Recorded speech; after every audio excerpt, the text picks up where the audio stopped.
And we're live. Whoa. I just hope the speaker joins. Yeah. Fingers crossed.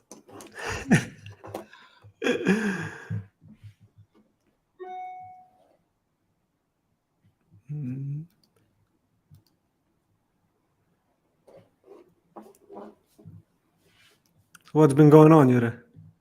A lot, man. A lot of exciting things lately. Really happy with what we are doing right now regarding the TikTok content creation. So I think we did a great upgrade there. So yeah. Oh, yeah. Super excited about the upcoming weeks, man. Yeah, because we love TikTok. Oh, it says on the video. Whoa, what? Yeah, the first Man, time on this platform. You I did like your it. homework, huh? Yep, Yeah. Awesome. extra hours. Always. What's up with you, Lahi? Nothing much. Chilling. Crazy week. Crazy week. Oh, we already got 3 new subscribers on YouTube. That's awesome. Oh, cool. Awesome. Yeah, guys. So currently we're waiting for JT. He's from California, LA. So he might had some problems with accessing the stream or anything, but we'll just stick around, wait for him. You guys can leave this open, and we'll let you know when JT comes here. In the meantime, I would offer you an opportunity to ask a question if you want, maybe. Just write it in the comments, and while we wait for JT, Yura and I can give you some answers. Yeah. Great That'd be idea, super man. cool.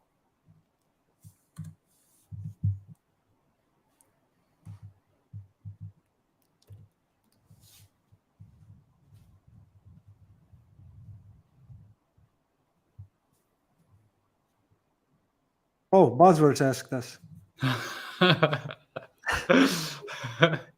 Uh-oh. Uh-oh. Here we go. Yo, what's up, man? How we doing? Yeah, we're good, JT. You? Great. Doing great. Didn't recognize you without the hat, man. Should I put a hat on so people I can don't know, man. I'm just used to it. I'm just used to it. When I was at this conference last week, VidCon, and I went out one day without a hat on, and I probably had 4 or 5 people come up to me and be like, "Yo, I don't recognize you without wearing a hat." So I'm like, "Shit, like maybe this might need to be like a thing that I brand as like I only wear hats now. I don't have hair." And yeah. Man. No, Awesome, it looks man. good. Looks good, man. Oh, and it used to be blonde, right? It was blonde. I had my engagement party a week ago, and so my fiance was like, "Look, your hair's it was grown out too." So at the end, it was like a little blonde, and she was like, you can't have your hair like that for the engagement party." Oh, so yeah. I cut it. We gotta listen. We gotta listen to our wives, right? Done with the blonde for now. I did like the blonde though, so eventually maybe I'll go back, but for now, a little switch up. After the marriage, huh? Yeah, exactly. Yeah, things are sealed. Exactly. Okay, let's get this started, fellas, huh? Yeah, let's go, man. Let's do it. For everyone joining us, this is JT. Here you can see his handle. I would advise you really much to follow this guy on TikTok, LinkedIn, also Instagram, but we'll talk about Instagram later. So make sure you follow him on LinkedIn and on TikTok. I personally really want to thank you for joining, man.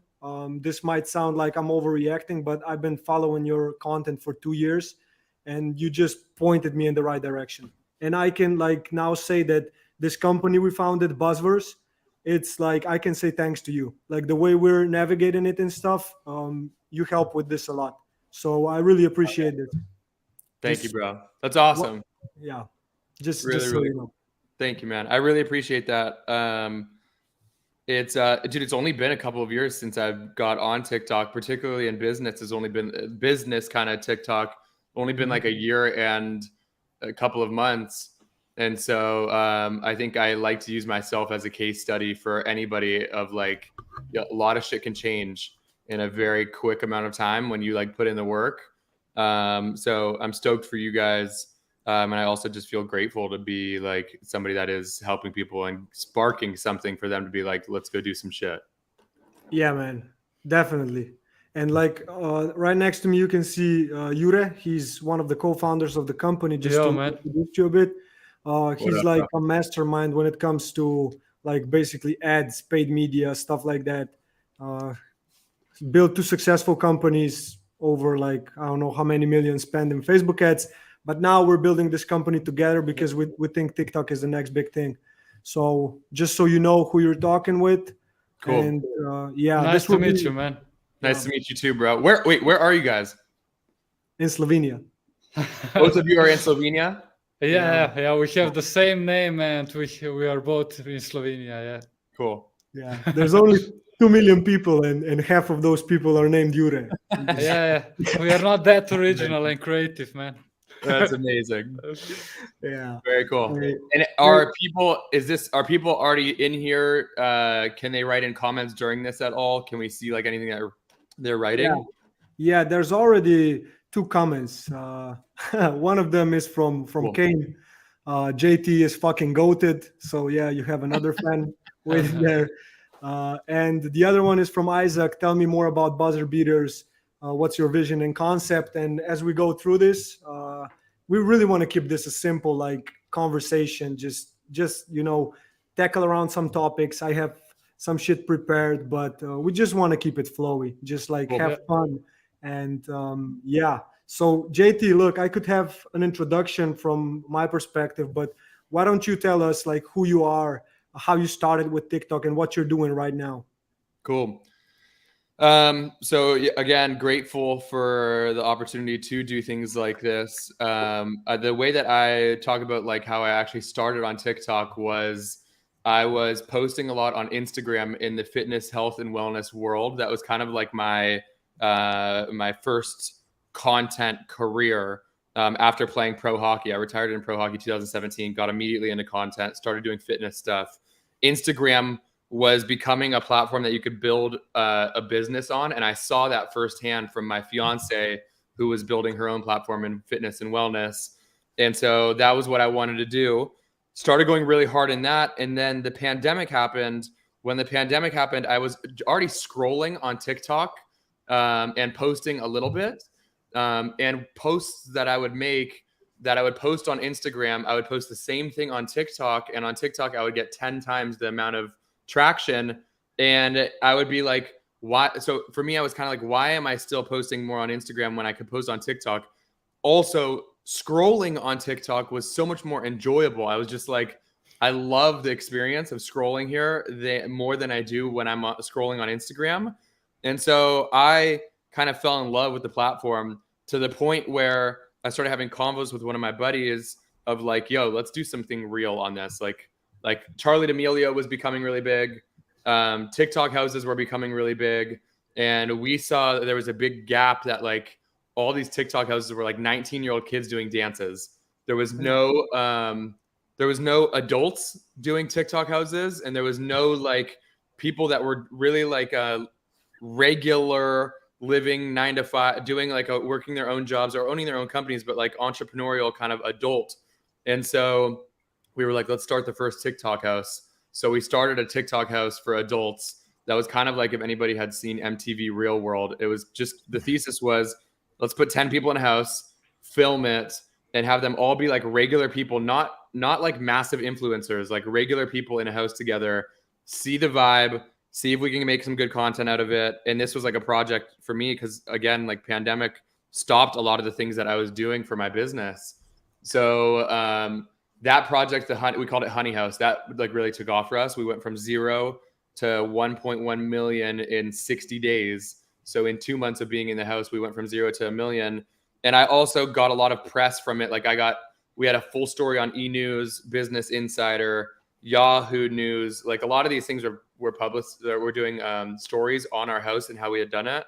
So that really like got me the clout of being like a TikTok expert. And then brands started hitting me up saying, can you teach us how to do TikTok? A lot of the brands that I was working with that cut their costs at pandemic were like, hey, now we want to put investment into TikTok. Can you teach us how to do TikTok? So I was kind of like at this moment of maybe I love the strategy side of shit. Like maybe I'll do the strategy for some of these brands and see if I enjoy it. So that's what I ended up doing. A couple of the brands like really popped off, and that turned into this agency that I have now, which is us teaching companies how to do TikTok and then recruiting. If they don't have somebody to actually film it, we'll go and find them a TikToker who will then become an employee, not like an influencer, not like a brand deal, like literally like an employee that you pull from the content world to be somebody that is in your office every day filming a video on the internal stuff that's going on. And so those are the kind of things that we're doing as a company. And then I'm making videos about that kind of stuff as a creator. That's amazing, man. You have like any we'll go into storytelling now. I know you're like a fan of it, but let's start the storytelling part by you telling us a story. Like just one thing that pops in your mind from the journey so far that you liked most and like really stuck with you.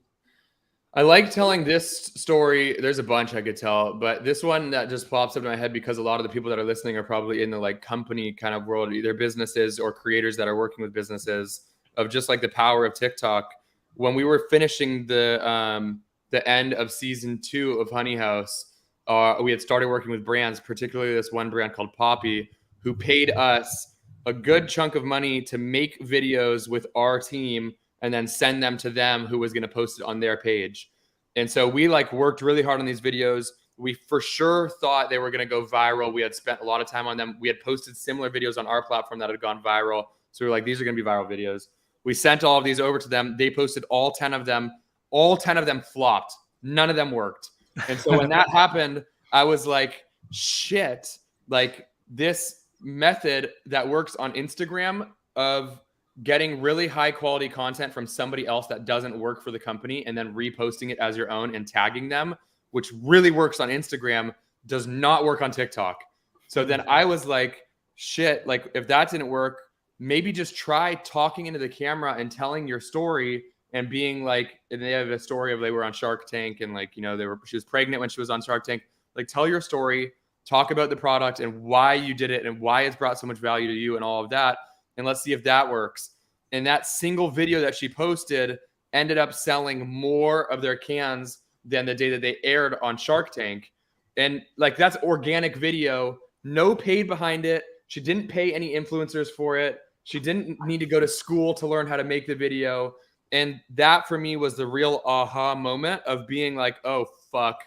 Sorry. I don't know if I can swear on this. Yeah, man. Yeah, you can. That was the aha moment for me of being like, wow, TikTok isn't just a place where you can get 1 million views. Like if you do it the right way, people will buy the product. It'll go from them seeing the product for the first time. So technically, like what in marketing terms is full funnel. People will see the product for the first time and go all the way to actually purchasing the product if the videos are done right.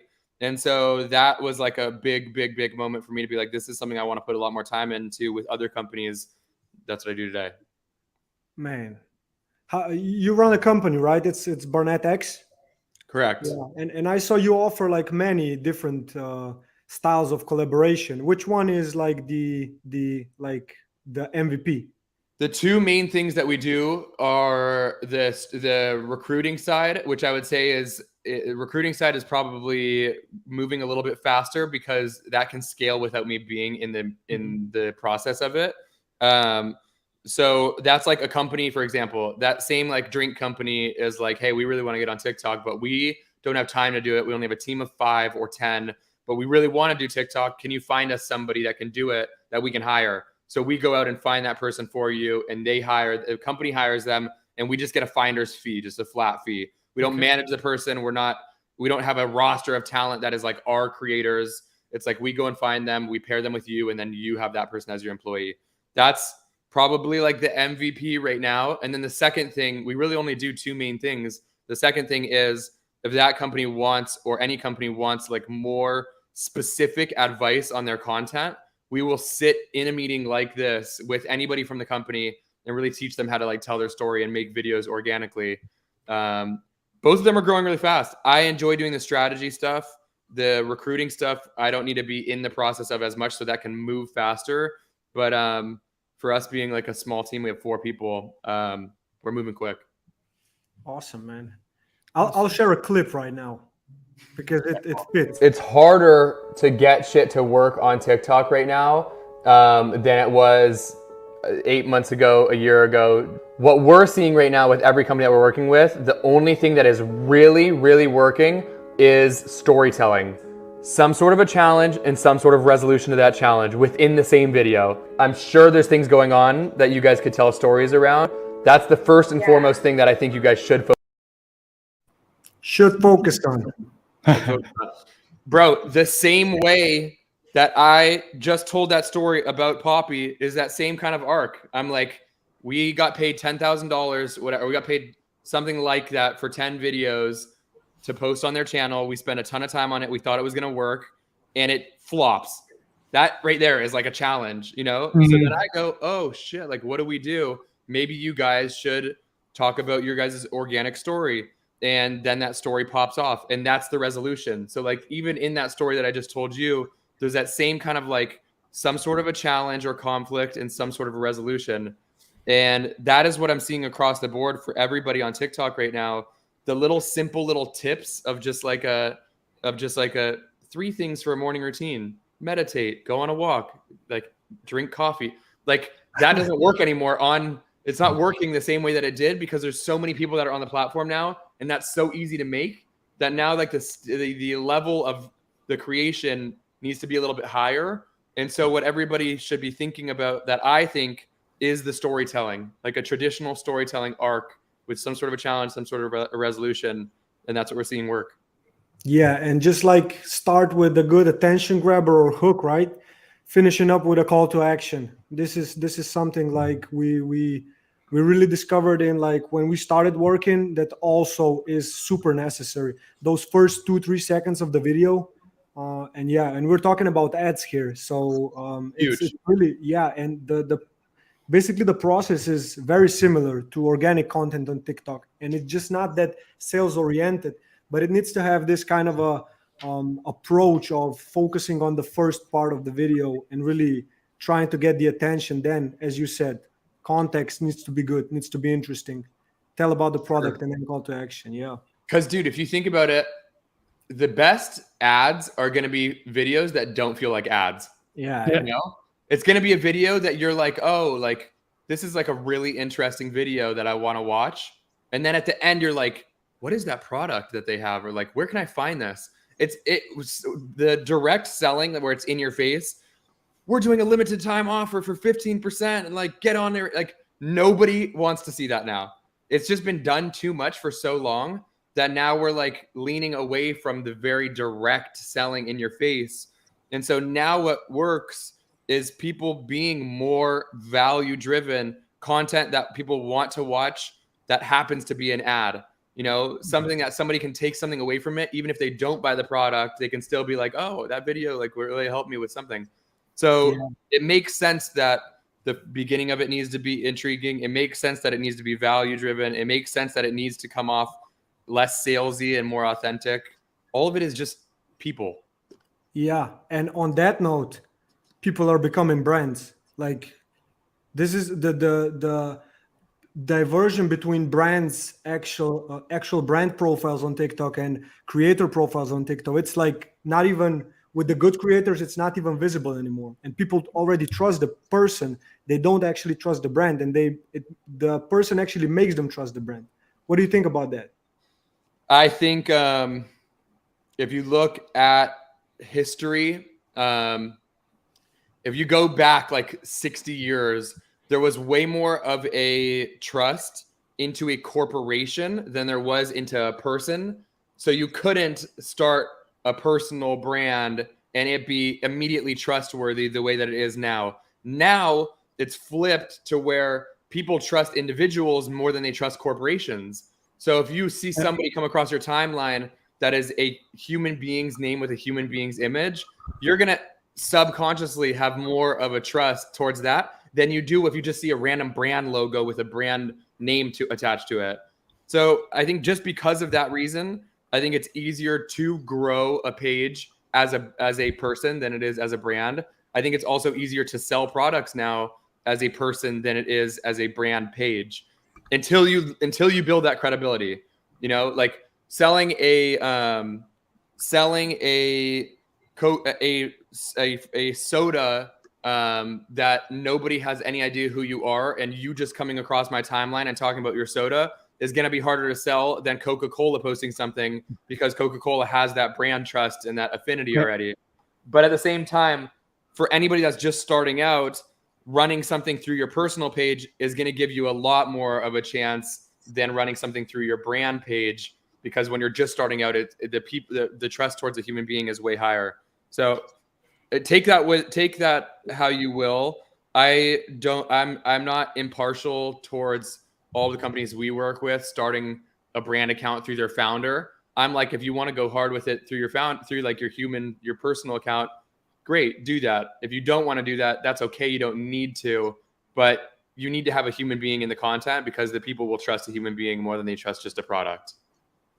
Yeah, definitely. And like when it comes to even companies, like what would you say to a company? How do you build that relationship? And like how should a company present themselves on TikTok? What's different? Like you said, authenticity, but like let's keep it going a bit. I think they present themselves as close to a human being as possible. So like if they're what up, Haley? What up, Haley? Yo.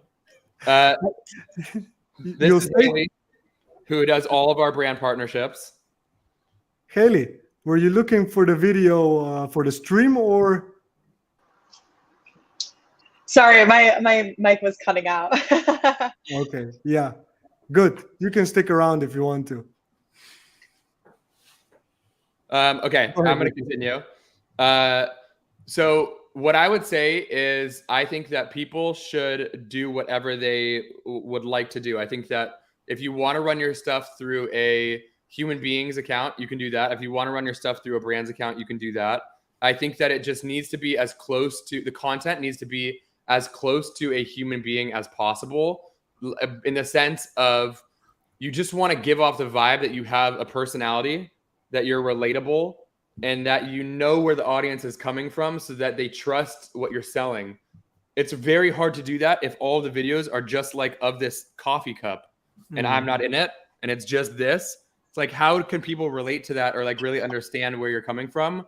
And so it doesn't need to be like, brands do things where they animate their, like if you see a company like Ryanair on TikTok, like they animate like their plane and put like eyes and a mouth on their plane to give it like a human kind of feel, and that builds a personality around it. So it doesn't need to necessarily be like your founder that's in the content. It doesn't necessarily need to be a person on your team that's in the content. It just needs to be somewhat more relatable and human. Nice. So, and like when it comes to those type of companies where it's a bit difficult to do this, are there any alternatives that you could use? Is it like choosing creators or someone else to do that shit for you? What would you say? It's hard to do it through like, so obviously you can get other people to film the content for you. The hard thing about going to like a real traditional agency for TikTok, you need to be posting a lot. So like say you even just need to post one video a day, which I think you should be posting more. To post one video a day and have it be a human that's in the content that is relatable and knows where your audience is at and can understand your product enough to provide value to the audience to get them to buy. To get an agency to film videos that are quality like that with 30 videos a month is going to be so expensive that I think it is a smarter play to hire a kid out of college, a creator that's getting undervalued in their own content, somebody that like wants to work for a company and just wants to make content on the side, because it'll be more affordable for you. You'll be able to pay less and you'll get somebody that's dedicated to your page that understands your audience and where they're at. Whereas for an agency, if you go and hire an agency, that one person that's running your account now is also running 8 other companies' accounts, because that's how the agency can scale. And so it's watered down every time that they go into your account. They're like, I got to think about, this Coca-Cola company. Then I got to think about Chipotle. Then I got to think about, X, Y, and Z, and so on and so forth. So it's just harder. And I think it's more affordable and more efficient to hire individual people. So you can find somebody in your company. You can find random creators that are on the For You page. You can find people wherever. Hey, JT, one question from my side. What would be like the upsides and the downsides of having one dedicated person versus 3 or 5? You can have multiple people running the account if they all are cohesive and they all are like on the same team. Like if you have videos with them in the same room together and then it's like our content team, then that makes sense. If you have 5 people that are in 5 different countries and they never meet each other and all of their backgrounds are different and all of the things that they do are different, when you're scrolling, the people are going to be, the audience that's seeing it is going to be like, wow, I'm so confused. There's this person and then there's this person and there's this vibe. And it's just like, it's all over the place. The main thing that you want is just for people to have a clear understanding of what your page is about and what the value is that you're providing. So like 5 people is fine if they're all on the same page and they're all doing the same kind of stuff and they mesh, do it. That's amazing. I think a really underutilized play is actually having like 10 people from a team that are in-house together and all of them being people on the page, like a real TV show. But the real, like at the bottom of it all, what you really need to just be focusing on is when people come to our page, do they understand the value that we're giving? And is it streamlined? Like, is it cohesive along our page? If it is, you're in a good place. Awesome. There's one thing I would like to add here. You're watching it from a different perspective than we are, because you're from the States where you basically have one language and like 300 million people or how many. And in Europe, the companies we work with, they need to be native in every country because that's how TikTok works. You know what I mean? So in terms of that, and this is just a brainstorm, I don't expect like a direct answer. I know you probably don't have much experience in this market, but like, what would you suggest a company to do here? Is this the right approach to find local people to have local accounts and then put out local content around the company? So it's great. I'm excited to talk about this. So a company that you have over there needs to have their content in multiple different languages on one page.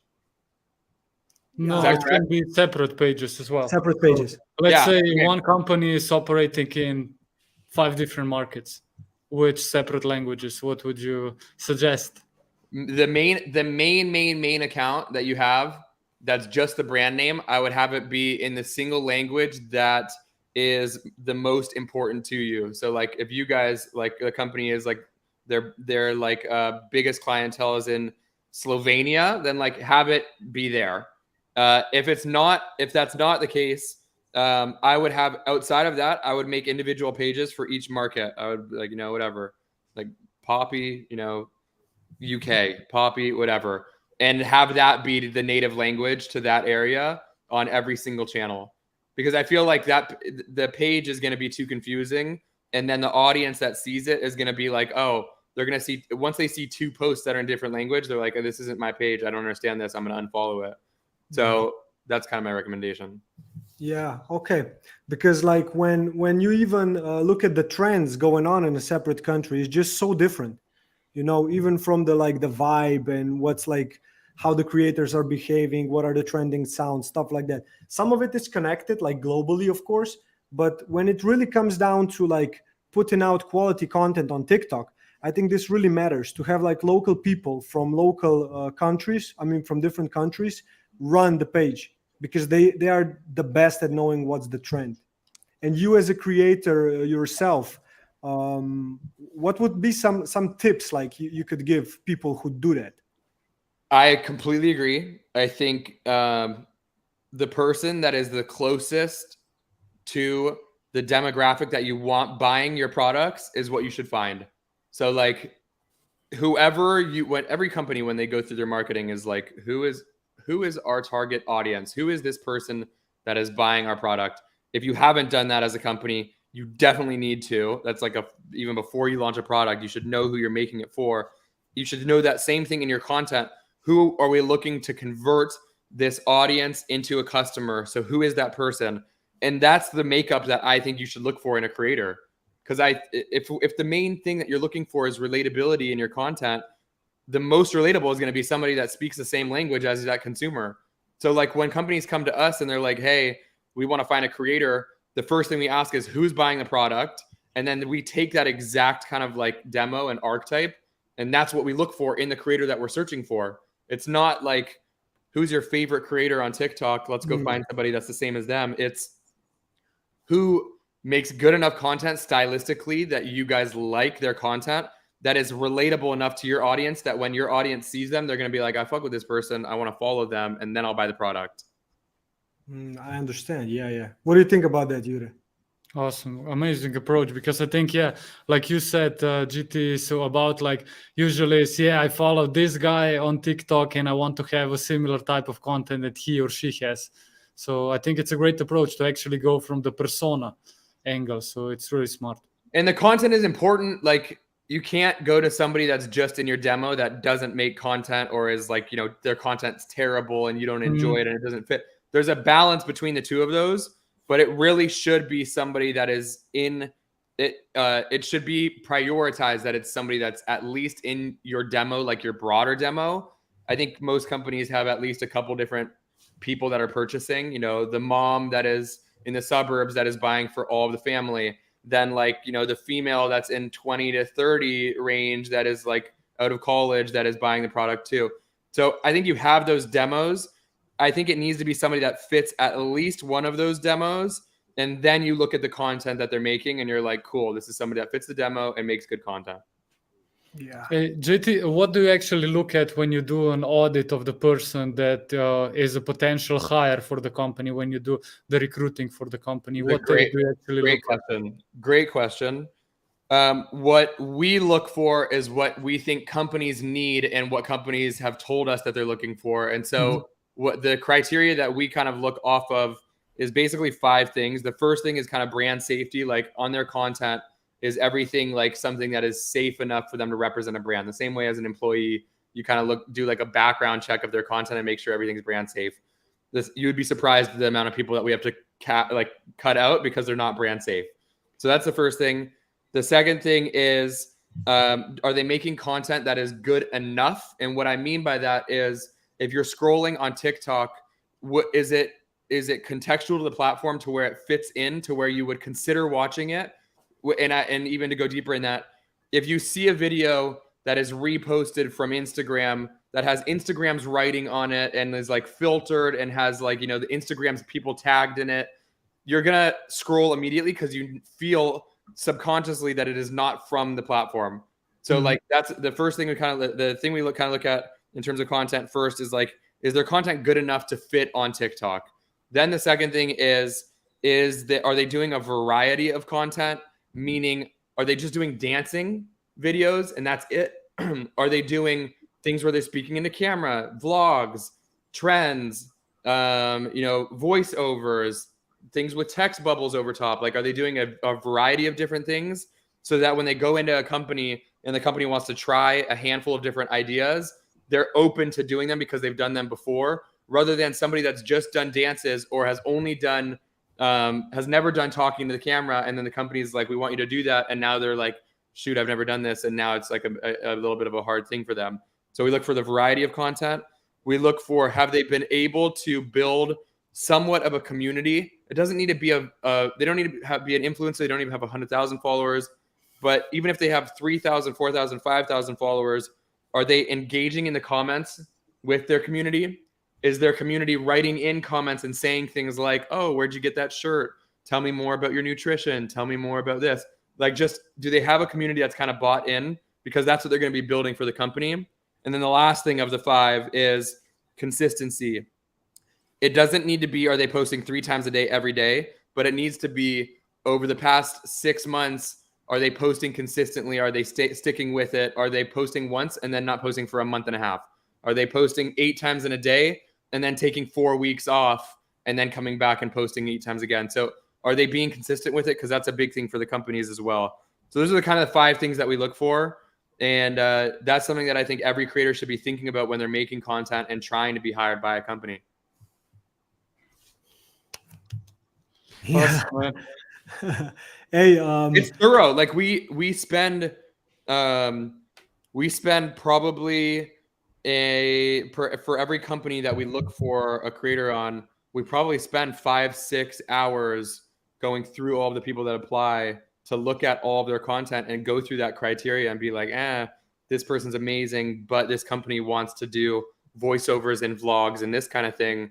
We can't put that person in that position because they don't make anything like that, you know? So it needs to be thorough in my eyes for them to be a creator that's going to work long term. So I think we kind of try to pride ourselves on like going deep into it. awesome, man. Is it scalable? Like, how do you scale a company like that? I mean, yeah, I have put together pretty rigorous like video follow-alongs of me going through creators and kind of like looking at those criterias and prioritizing and talking into the camera for my team to know what I'm looking at. Like, look at how this person titles this video.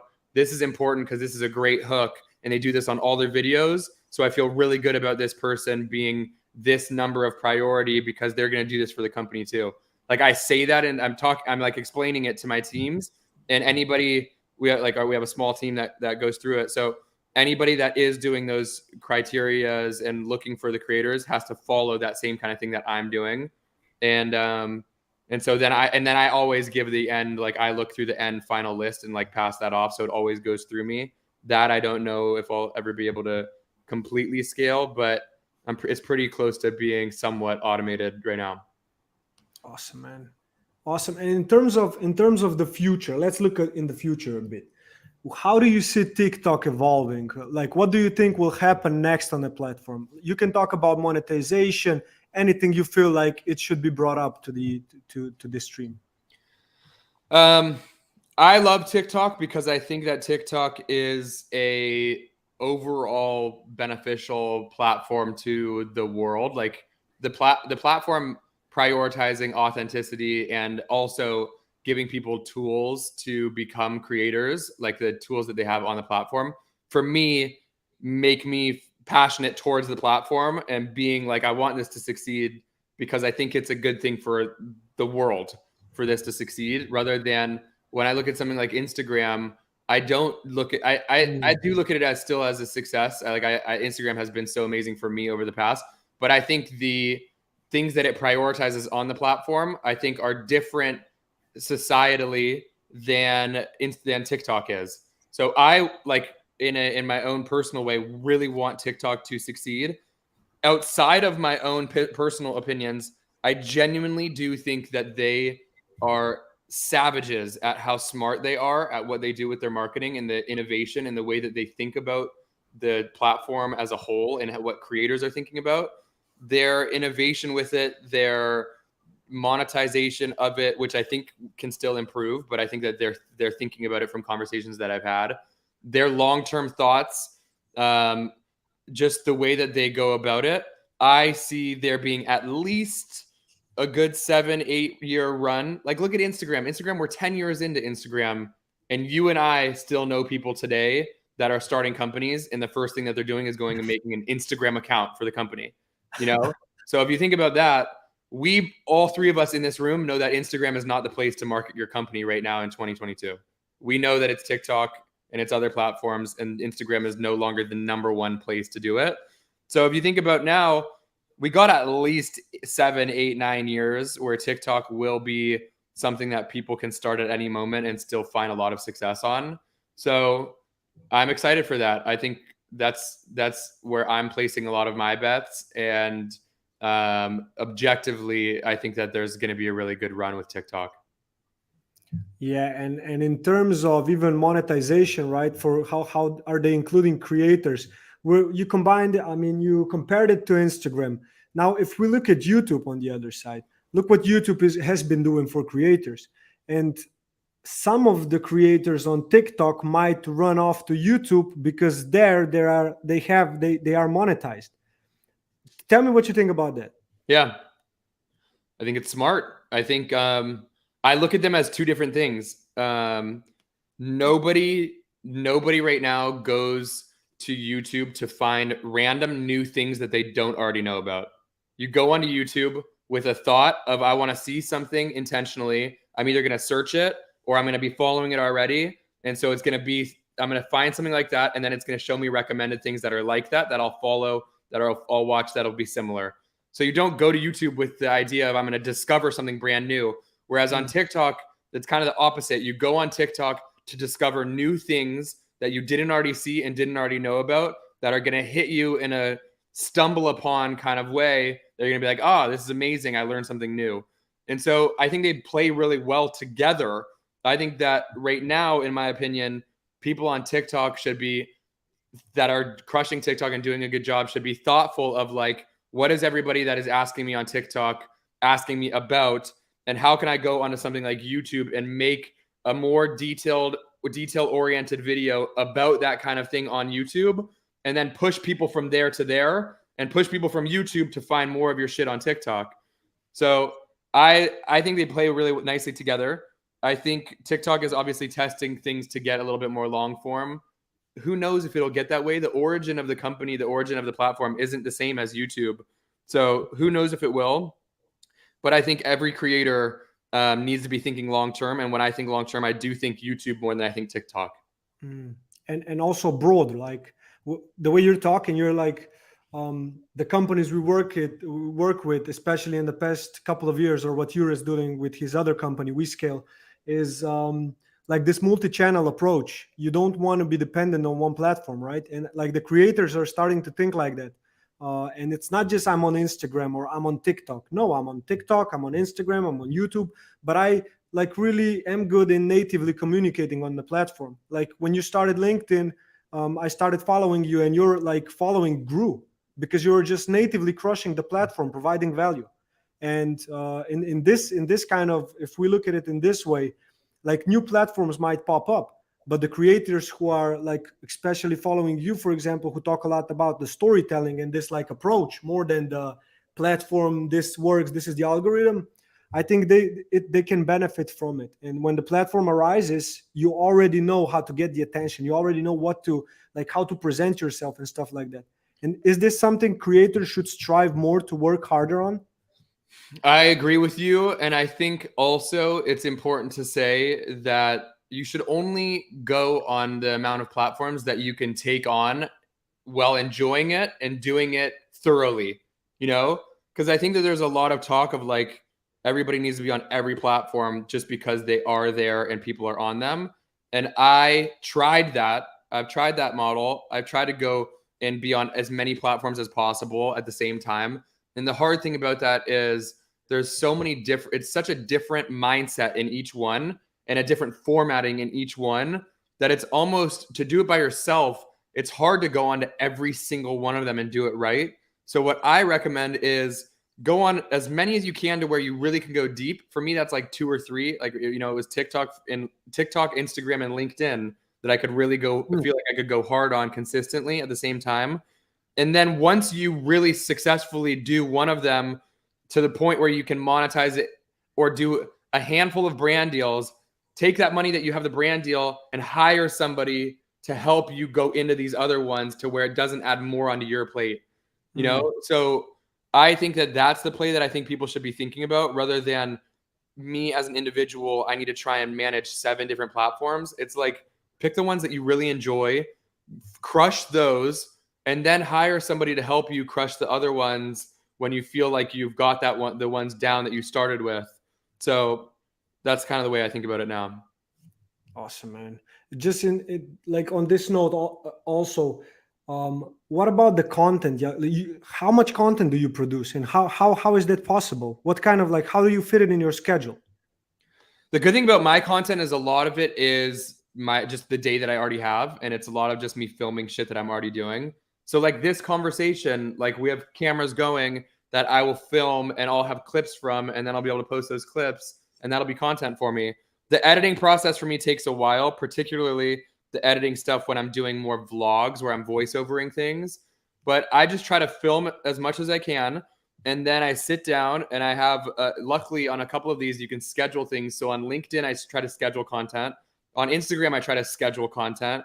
TikTok, I do everything in the moment on my own and post it all. And so it just becomes like a little bit of like a pillar. Like TikTok is my top thing. And then I'll watch the TikTok video and I'll write that into a LinkedIn post and schedule it. And then I'll take that TikTok video, save it, and repost and post it to Instagram and schedule it. And then so it's time consuming for when I do it, but luckily I schedule things out for a couple of weeks and then I don't need to go back and do it, and I just focus on TikTok. Because that's your shit and that's what you're good at, right? Yeah. Because TikTok, in the same thing of it being a discovery thing, is an amazing top of funnel, kind of like a top of funnel is a marketing term, awareness place to push people everywhere. So I'll do a TikTok and I'll be like, if you like this, follow me on LinkedIn. And now as I start getting into YouTube, by the way, I'm doing a lot more of these on YouTube. Go check it out there. So TikTok will push people over there, and then I'll repost that from TikTok to every other platform, because all these other platforms are prioritizing TikTok style of content. So it works the best. Take TikTok and use it everywhere else. Yeah, and it's just a discovery platform, right? And the like chances of virality are crazy. Like it will continue to get slimmer, because the more people that go on, the harder it is to grow, the harder it is to go viral, the harder it is to get views. And so there's never been a better time, and there never will be a better time than today to get on TikTok. So yeah, definitely recommend you do it. Yeah, awesome. Hey, Yura, do you maybe have some other questions for JT? JT, I appreciate you. I know we said like half an hour, 45 minutes. So it's been 45 and like I think Lahi, we should actually tackle the questions from the audience and then wrap up, huh? Yeah, and then we'll just wrap it up. So where can you find someone like that? A kid in college looking for a side hustle?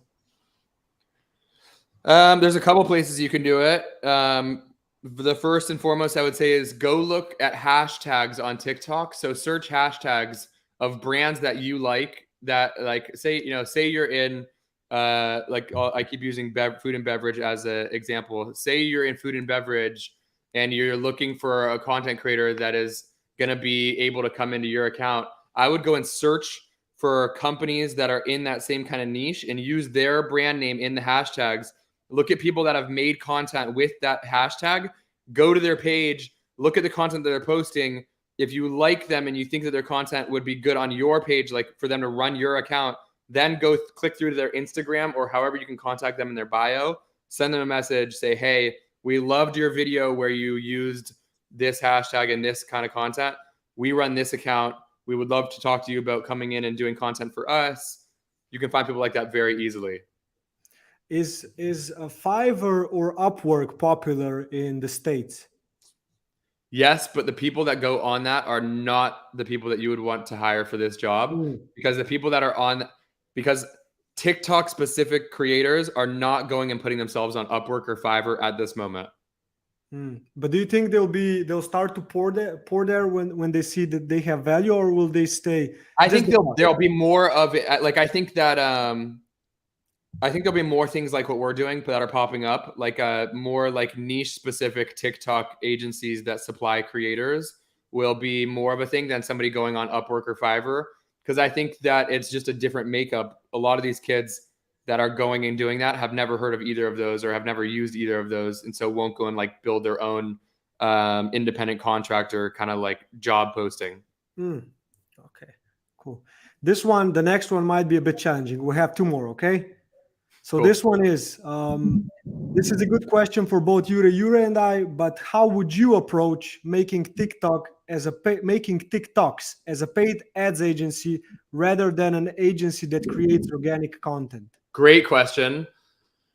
And I think that ads are a little bit different than organic in the sense that it is not in organic, the content needs to be 100% relatable, value driven, all of that shit.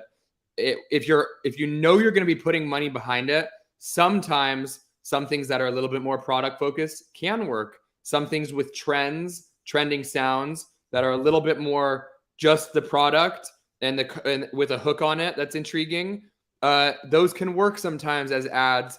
So I would say in terms of creating the ad content, first and foremost, you do want to learn how to create organic content because I think that long-term that's going to be most beneficial for you.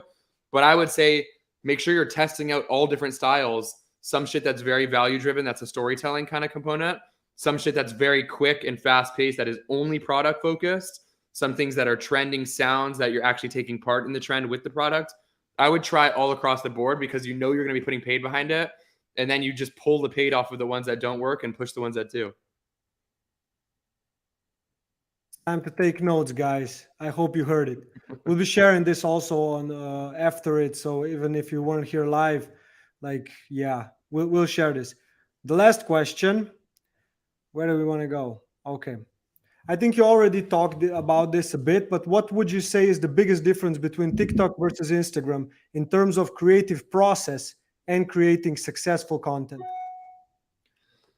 Now I would say it's actually a little bit different because now I actually think that the stuff on Instagram that's being prioritized is also the stuff on TikTok that's being prioritized because the platform of Instagram has realized that everybody is bouncing over to TikTok. So now they're looking at what are people seeing on TikTok that we can prioritize on Instagram that will get more people to stay on Instagram because they can get that same experience on Instagram on Reels. So I would say right now, the creative process and the creation for successful content on Instagram should be the same as it is on TikTok. And just whatever you're seeing work the best on TikTok, take that video, remove the watermark, repost it on Instagram. Or if you're just creating natively on Instagram, I would look at the content on Reels and see the kind of stuff that you're gravitating towards and then go and make that. Awesome, man. I hope this answers you guys who posted the questions. Thanks very much for posting them. This will actually wrap us up. So, Jure, in case you have anything left for JT, this might be your last chance. No, I think we'll do a part 2, man, in the future. So yeah, Would love to. Hey, awesome. I'm coming to California in October, man. It would Told be me that. It Then would be I'll join from Slovenia, and you guys can come, can plug in from the US, huh? Amazing. Both of you guys coming or just you? It's me and my wife. Cool. I'm not the wife. Los Angeles? Yeah. Amazing, bro. We'll hang when you're here. Oh, awesome, man. We'll stay in touch. Hey, We will. JT, thank you so much, man, for this. We're definitely doing a part 2 down the road. We'll stay in contact via email. If we can help you with something here in Europe or anything else connected with the ads, you know where to find us. And guys, if you didn't already follow JT on TikTok, LinkedIn, go ahead and do it because it's fucking worth it. Trust me on that. JT, Thanks, stay man. awesome, man. Thank you, guys. I appreciate it very much. This was fun. Yeah, love, man. Awesome. Much you. love, guys. Later. Bye.